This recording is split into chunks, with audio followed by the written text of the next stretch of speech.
ओम नमः शिवाय। स्कंद पुराण में आज हम वर्णन करने जा रहे हैं दुर्गा देवी द्वारा शुंभ निशुंभ और महिषासुर के वध का। चलिए आइए इस सुंदर झांकी का वर्णन करते हैं। अब महिषासुर ने कहीं से यह सुनकर पता लगाया कि अरुणाचल क्षेत्र में पार्वती जी रहती हैं। उन्हें देखने के लिए किसी दूती को भेजा। उसकी भेजी हुई दूती तपस्विनी का रूप धारण करके पार्वती जी के पास आई और सखियों के सामने ही विनय के साथ बोली, तुम इस भयंकर स्थान में क्यों निवास करती हो? तुम तो महलों में विहार करने योग्य हो। तुम्हारे योग्य देवताओं में दूसरा और कोई नहीं है, किंतु इस त्रिभुवन के स्वामी दानवराज महिष अवश्य तुम्हारे योग्य हैं। उन्होंने तुम्हें बुला के लाने के लिए मुझे यहाँ भेजा है। वह दूती जब अत्यंत अनाप शनाप बोलने लगी तब देवी विजया ने उसे आश्रम से बाहर निकाल दिया। देवी विजया को आप पहले भी सुन चुके हैं। वह माता की प्रिय सखियों में से एक हैं। तब राक्षसी ने अपना दैत्य रूप प्रकट करके माता को ले जाने की प्रतिज्ञा की और बाहर जाकर महिषासुर को सब समाचारों से अवगत कराया।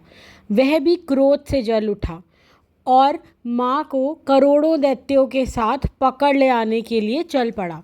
दैत्यों के पदाघात से पृथ्वी फटने लगी। यह कोलाहल सुनकर माता अपनी तपस्या में विघ्न पड़ने की आकांक्षा से दुर्गा देवी को दैत्यों के संहार के लिए आदेश दिया। दुर्गा देवी अपने हाथों में प्रदीप्त अस्त्र धारण करके कालिका की भांति पृथ्वी पर आईं। अब उन्होंने गंभीर और सिंहनाद किया। दैत्यों का संहार करने के लिए दुर्गा देवी के अंगों से योगिनियों की मंडली तथा सहस्त्र रोष में भरी हुई मृतकाएं प्रकट हुईं। उन सभी की क्रांति कमल के समान थी। उन्होंने व्याघ्र पर सवार हो रण के लिए प्रस्थान किया। उनके साथ बहुत से गण तथा अस्त्र शस्त्र धारण करने वाले करोड़ों मृतकाएं भी चलीं। उन मृतकाओं ने आश्रम के बाहर पहुंचकर 64 करोड़ दैत्यों को घेर लिया।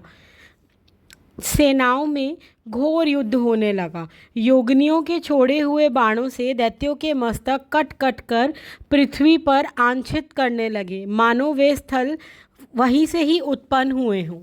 चामुंडा ने चक्र के अग्रभाग से चंडमुंड के मस्तक काट डाले। इन्हीं दोनों दैत्यों का संहार करने से माँ का चामुंडा नाम प्रसिद्ध हुआ। तब महिषासुर ने क्रोध में युद्ध करने के लिए देवी पर आक्रमण किया। दैत्य बाणों की वर्षा करते मातृमंडल की ओर दौड़े। तब मातृकाएं देवी की स्तुति करने लगी। देवी, आप ही ब्रह्मा की सृष्टि शक्ति, विष्णु की पालन शक्ति तथा रुद्र की संहार शक्ति कही जाती हैं। आप ही यशोदा और नंद से उत्पन्न हुई देवी हैं, जो एका और आंछा के नाम से प्रसिद्ध हैं।